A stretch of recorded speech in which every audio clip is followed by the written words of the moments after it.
Hello നമസ്കാരം. എൻ്റെ പേര് വിജിത. ഞാൻ വിജീസ് ഡ്രീം ലൈഫ് എന്ന പേരിൽ ഒരു യൂട്യൂബ് ചാനൽ സ്റ്റാർട്ട് ചെയ്തിട്ടുണ്ട്.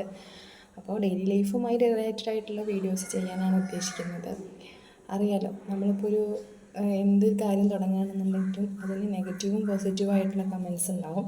അപ്പോൾ ഞാൻ ആരോടും എന്താ പറയുക, ചാനൽ സബ്സ്ക്രൈബ് ചെയ്യണമെന്ന് എനിക്കറിയാവുന്ന ആരോടും ഞാൻ പറയുന്നില്ല. കാരണം അതിൽ ചില ആളുകൾ നമ്മളെ കളിയാക്കും, ചില ആളുകൾ നമ്മളെ സപ്പോർട്ട് ചെയ്യാൻ വരും. അപ്പോൾ എന്തായാലും ആരെയും ബോറടിപ്പിക്കാത്ത രീതിയിലുള്ള വീഡിയോസ് ഇടണമെന്നാണ് ഞാൻ ആഗ്രഹിക്കുന്നത്. ഞാനിപ്പോൾ ഓൾറെഡി 2 വീഡിയോസ് അപ്ലോഡ് ചെയ്തിട്ടുണ്ട്. അത് ആദ്യമായിട്ട് ഞാൻ അപ്ലോഡ് ചെയ്തത് ഞങ്ങളുടെ പുതിയ വീടിൻ്റെ കട്ട്ളവെപ്പിൻ്റെ കുറച്ച് ഫോട്ടോസൊക്കെ ഉൾപ്പെടുത്തിയിട്ടുള്ള ഒരു ഷോർട്ട് വീഡിയോ ആണ്. വീഡിയോസ് ഇഷ്ടപ്പെടുകയാണെന്നുണ്ടെങ്കിൽ എല്ലാവരും എന്താ പറയുക, സപ്പോർട്ട് ചെയ്യണം. അതിന് വേണ്ടിയിട്ട് ചാനൽ സബ്സ്ക്രൈബ് ചെയ്യണം. അത്രയേ ഉള്ളൂ.